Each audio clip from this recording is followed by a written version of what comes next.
mind quest. Well, it's a challenge. There's normally a challenge associated with it, but it's the other thing that you know, because you did crit 20, is the correct answers are the answers asked in innocence, or the correct questions asked in innocence. So the answer is not the answer, the correct question is the question asked in innocence. So the answer is... So you can't know the question to ask before you ask it. You have to ask the right questions at the right time of the right people. Yeah. It's okay. So I'm looking for the answer, and the answer is the correct question to ask. And the page opens the door, bows to you and says, "My lord will see you now, good sir. I believe you brought us fish. Thank you so much." And he starts to walk away from you down the passage towards what you would presume is a great hall. Okay. I say nothing but just follow the page.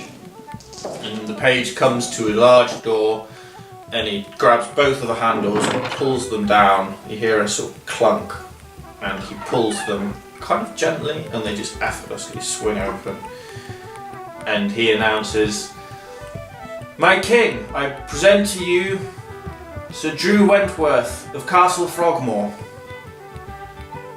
And he bows to somebody out of your line of sight currently and steps to one side of the door. So you're looking out, he's ahead of you, he's turned to sort of face the far end of the hall to the right. He's said this and then he stepped to the right hand side of the door. Okay. Is Red with me? Yeah, Red's up at your heel still. Okay. I signal to Red to sit. Ooh. You see, this is why we should do thingies. Okay. 8. He sits at first, and as you start to carry on down the corridor, you're vaguely aware that maybe he's still not sat where you asked him to sit. Okay. But you come through the door, and you find yourself in a hall. And at the end of the hall is a man dressed in, sat on a throne of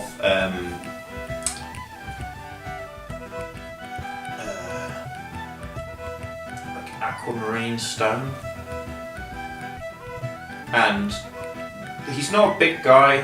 He's got a golden crown with something laced through it, and he wears a turquoise and blue robe, cloak which is trimmed with something that makes it almost look like fish scales around his shoulders, and dressed in a sort of fine regalia with long flowing cuffs which almost cover his hands. Also long flowing cuffs at his ankles where he's sort of got ballooning trousers and very long pointed curling back shoes. But he sort of almost lounges, sprawls.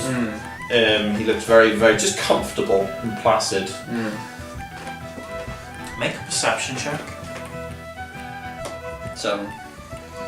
And as you approach, the one thing you realise is he looks familiar. Do I recognise him to be this fellow that was at the river with the old lady? You have an inkling that he looks, now you take a second look, he looks similar to the old dude in the boat. Oh! So as you get close, it's like, hang on.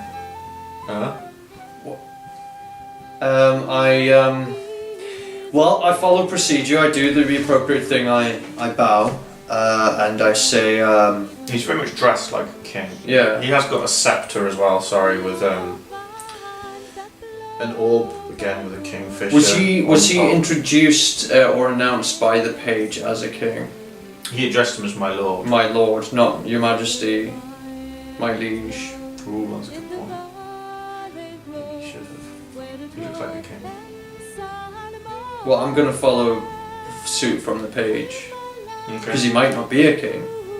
He might be a castellan or something while the king is away. So I'm going to follow the page's lead and say, and just sort of give a respectful bow and say, "My lord, thank you for receiving me." And he said, "Well, You were so good as to carry my fish. Yes. I left them at the kitchens with apologies. I did not catch her name. An old lady at the kitchens. She asked me to leave the fish there. I assumed that was appropriate.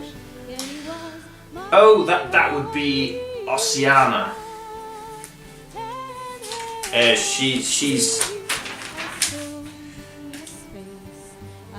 She'll be fine, don't worry. But it's a rare kind that would help an old man. And if you tried to help that old bat, well, who knows what will happen. Well, my lord, I did try and help her, and I'm sorry to say that I failed miserably. She seems very displeased by getting her feet wet. He just chortles to himself. Oh, that old chestnut, right it is. You best watch yourself for that one. Okay, he's very confused, but he smiles and nods and yes. Well, I offer you the roof of my house and all of the bounty that we have to offer here. And he just spreads an arm, and you turn to look where he spread his arm, and there's a huge long table now. Just appeared. Lit candles, covered in food. At the far end of the table, which sort of, as you look back towards him, now seems to stretch right up to him. And at the opposite end of the table there is one of the most beautiful women you've ever seen. Thank you, my lord. I would be very pleased to partake in such a generous offering. And I sit. I'd sit not at the head of the table. He sat at the head. She sat at the other end. She sat at the other end. You're kind of halfway. Yeah, I think halfway or between the two would be appropriate. And I say, my lord, I don't recognise this place. What is the name of this castle? Doesn't surprise me that you don't recognise this place. Peoples don't come here that much. I can tell. It seems rather quiet. In its way. In other ways, not so much. I take it used to be quite full of people. It still is. Look, my son will be here any moment. Your son?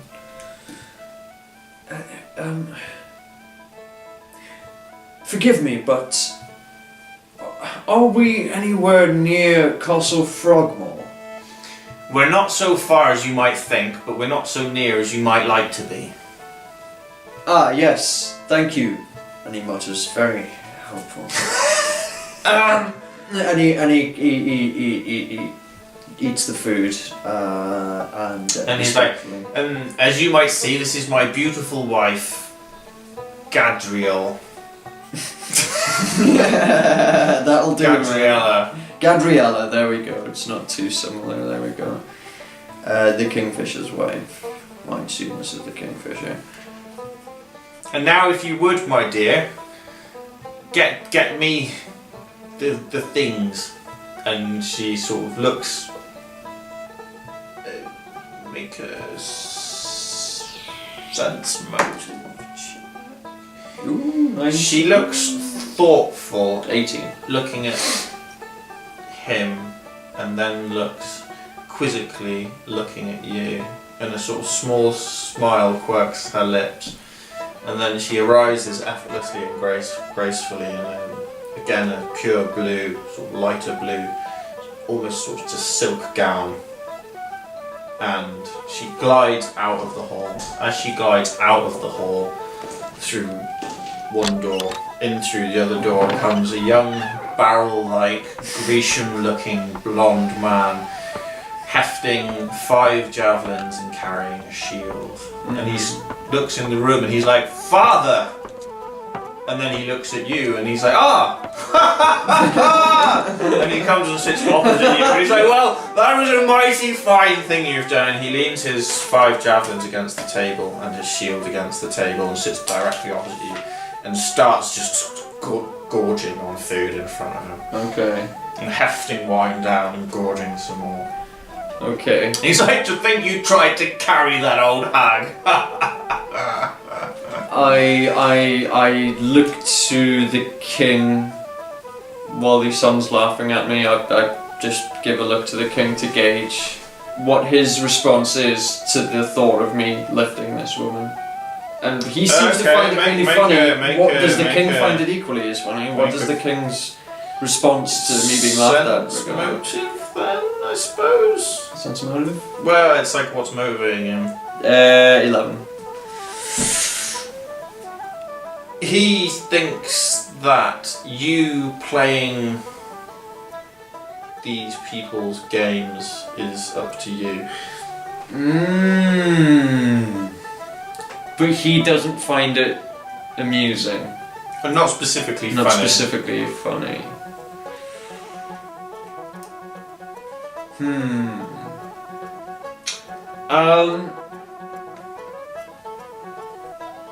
I thank you for your generosity, my lord. I must say that I am specifically on a quest of sorts. A quest now, is it? Yes, I seem to have lost my daughter, and I ventured into the forests surrounding my castle, Castle Frogmore, to search for her, and I've ended up here, and I don't know where here is. The Fisher King's son Ara looks at you, hefts some wine down his throat, laughs, hefts one of his javelins and slams it on the floor and goes, "That is a quest!"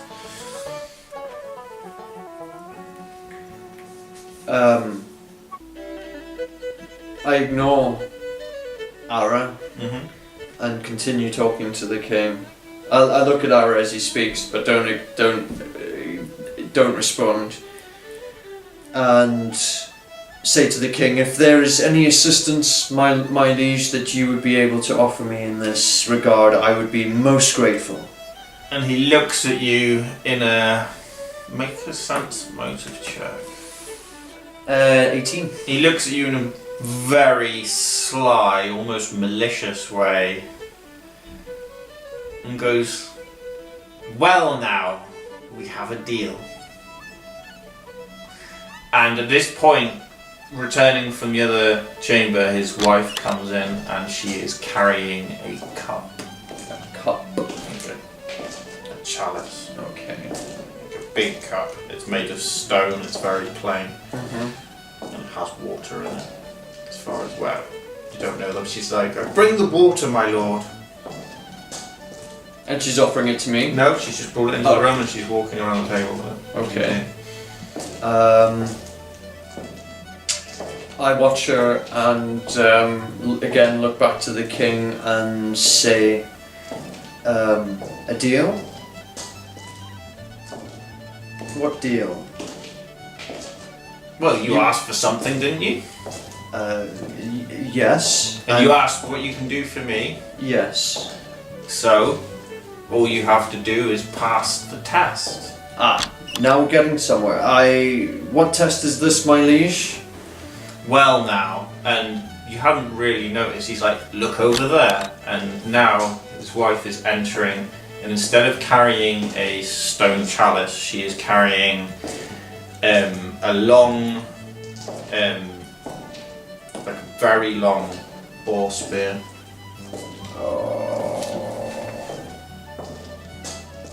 And she sort of walks again around the table, sort of almost parading it. And I know exactly what he wants. then, well, do you? I think I do.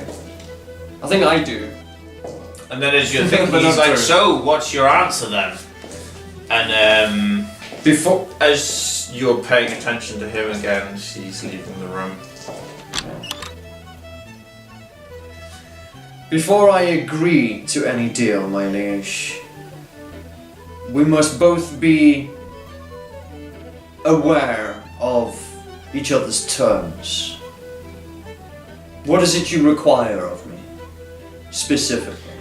And he's, "Well, It might be that in just a moment you'll know. But for right now, look. And he points, and his wife once again enters the room. This time she's carrying a large shield. And it looks strangely like it's just a bark covering on a frame of something, but it's very primitive and basic looking. It doesn't even have any paint on it. And she again parades it around as if it's the most important thing in all the world. And the king turns and is like, so, what do you think? Also, make another perception check. 18. You notice as he leans forward to talk to you, he winces a bit as if there is something paining him in his right hand side.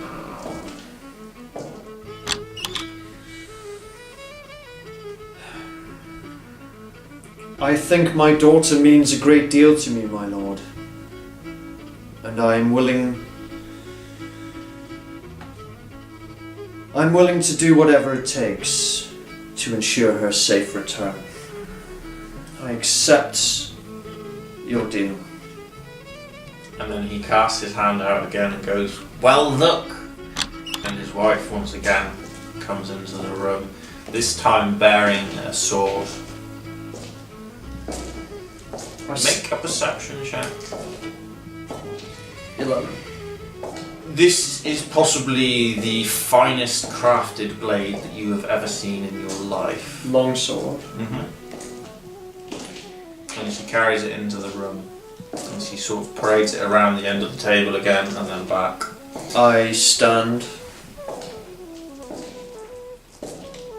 from the table and I walk towards his wife, who's parading the sword, and I say, "My liege, with your leave, may I?"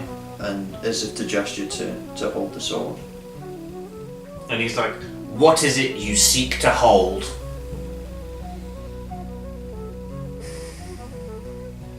I simply seek to hold the power to make sure my daughter is returned to me safely.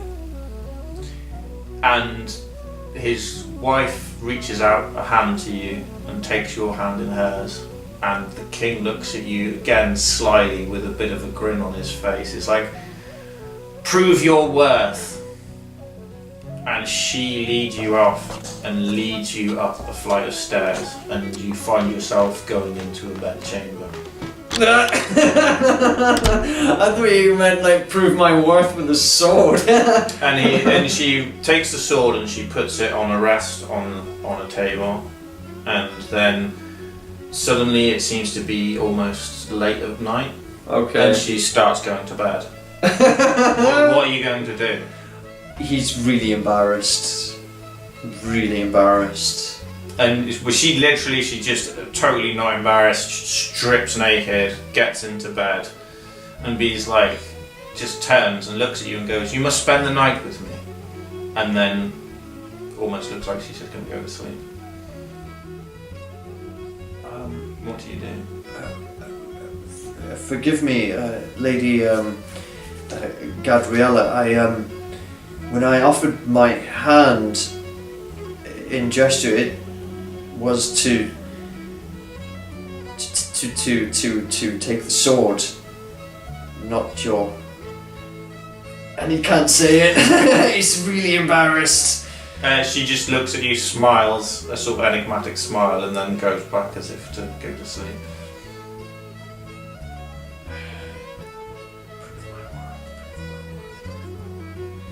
Is there a chair in this chamber?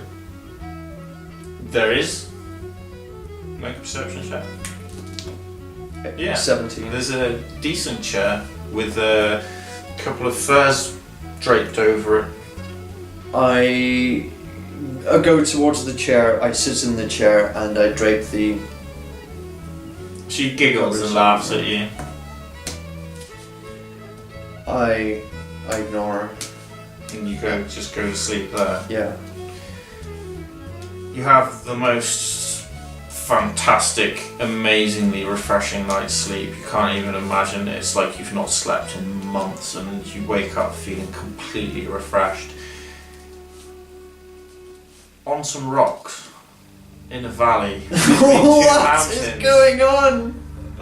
And as you sort of come to and look around, you look at Red like, what the hell? And you sort of turn, and as if placed in a sword holder in the rock, there is a sword of silvered steel with some kind of symbols carved down the length of the blade.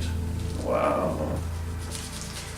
And you hear a sort of old voice going, "You did well, you proved your worth, you are an honourable man.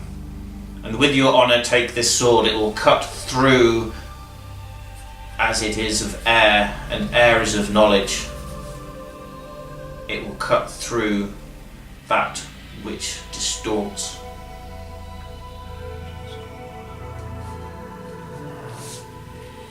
It will pass, And this it is will part the fogs that fog your vision." cool. And this is the voice of The king. the king. Okay. And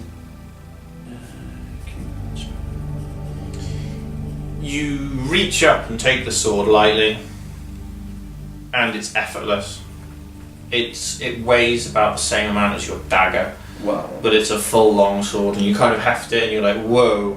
I thought my old sword, which was like a pretty much perfect tool in terms of, was amazing, but you're like, this is ridiculous, and you sort of heft it once, and it sort of goes, Wow. like as it sort of ripples a bit in the metal, and it not only sort of swishes through the air, but like cuts back on itself almost. Wow. Do I recognise these symbols? Make an intelligence check. Nope. Not No, you don't. You recognise them as some kind of archaic written scripture. Okay. And how is the sword decorated? Is there jewellery? Also, with it? How ornate is this? The blade is sort of silvered. It's not even sort of. It is like silver, with a almost like a cloud pattern along both edges. So it's almost like if you've ever seen a katana where you have the sort of cloud pattern along the leading edge. It's like got that pattern at both edges, and the swirls almost turn into the scripture. Wow. And at the hilt you have, it's a cross hilt, but it's two kingfishers back to back. Cool. Facing outwards, and the tails turn into the sword hilt. Cool. And then it has a serpent balled up on itself, eating its own tail as the pommel. Okay. But it's like an intricate knotted one where it's tied up on itself, but it's eating its own tail. Okay. And this sword, does it feel like it's newly made, or does it look like it's seen action? You can't tell. Can't really as tell. far as you can tell, it looks like it's brand new, but on the Okay. same note, it's like no sword you've ever come You can across. feel that there's some It sort weighs of like, ancient yeah, quality to you know, the sword. it almost hums. In fact, make an intelligence check. 10. No, intelligence.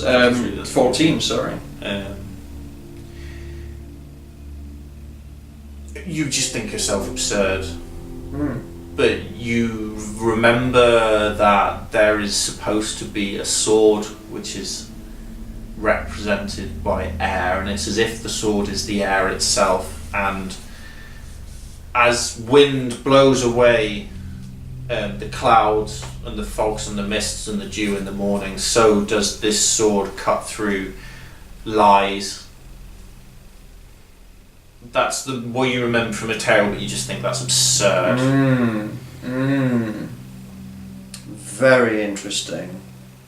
Very interesting. Perception check to gauge my surroundings. Where the hell am I? 5. The river isn't that far away. But I know I'm in the. You're in an area. You are right in where the castle was. You recognise the mountains that came down and the castle rose out, but the castle's no longer there. So you're still in the same place, But also the light's different now. Mm. It's early morning, you feel completely refreshed. You also feel like you've eaten, even though there wasn't anything there to eat. Do I have that fish in my belt still? Yes, you do. It's still there. Because you put it there, you slept in your clothes. Yeah, but nothing else from what I've just experienced is there apart from this fish and the sword. Kingfisher, dude. Wow. Cool. So it's morning. Wow.